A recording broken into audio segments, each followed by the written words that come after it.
স্বাধীনতা দিবসের পরদিনই শ্রীভূমি জেলার পাথরকান্দিতে মাদক বিরোধী অভিযানে বড়সড় সাফল্য পেল পুলিশ। অটোরিকশার নিচে বিশেষ কায়দায় লুকিয়ে ত্রিপুরার দিকে পাচারের সময় উদ্ধার হলো 711 বোতল নিষিদ্ধ কফ সিরাপ, যার আনুমানিক কালোবাজারি মূল্য প্রায় 8 লক্ষ টাকা বলে পুলিশ সূত্রে জানা গেছে। ঘটনায় অটো চালক দুরুদ মিয়াকে গ্রেপ্তার করা হয়েছে। পাশাপাশি পাচারে ব্যবহৃত অটোরিকশাটিও আটক করেছে পুলিশ।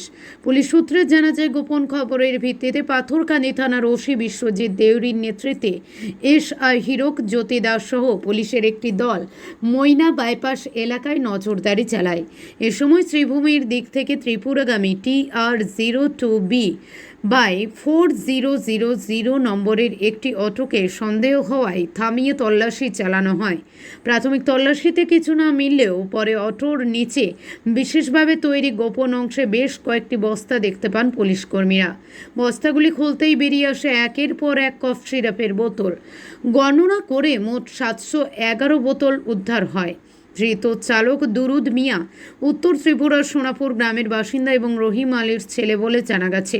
প্রাথমিকভাবে পুলিশের অনুমান, চালানটি ত্রিপুরায় পাচারের উদ্দেশ্যেই নিয়ে যাওয়া হচ্ছিল। তবে এই চালানের উৎস গন্তব্য এবং এর পেছনে বড় কোনো আন্তঃরাজ্য পাচার চক্র রয়েছে কিনা তা খতিয়ে দেখছে পুলিশ।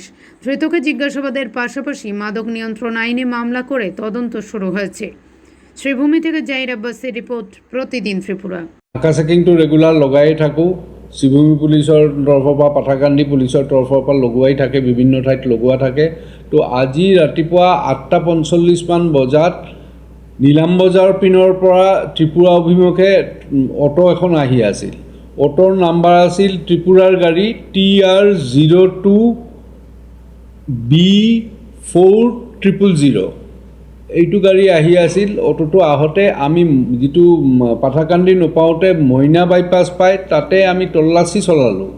গাড়ীটো আমি গোটেইখিনি গাড়ীয়ে তল্লাচী চলাই আছিলোঁ। অটোটো তল্লাচী কৰোঁতে যিটো ড্ৰাইভাৰৰ ছিটৰ তলত আমি কোডেইন কাপ চিৰাপ, যিটো বেণ্ড NDPS ছাবষ্টেঞ্চ, সেইটো কাপ চিৰাপ পালোঁ। আৰু যিটো গাড়ীৰ তলৰ পিনে লুকাই ৰাখিছিল যথেষ্ট পৰিমাণে কেইবাশ বটল কাপ চিৰাপ, সেইটো আমি পাবলৈ সক্ষম হ'লোঁ। আৰু ড্ৰাইভাৰজনৰ নাম আছিল দুৰুদ মিয়া।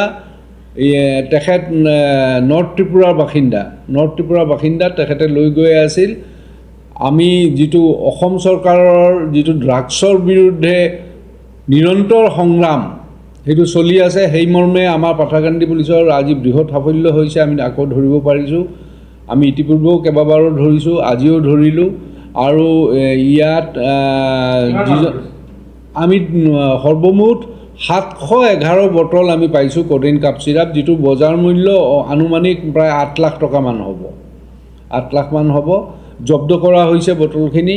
আৰু NDPS এক্টৰ মতে যথোপযুক্ত ধাৰামতে কেছ লোৱা হৈছে। ড্ৰাইভাৰজনক আটক কৰি এৰেষ্ট কৰা হৈছে আৰু কোৰ্টত হাজিৰ কৰোৱা হ'ব।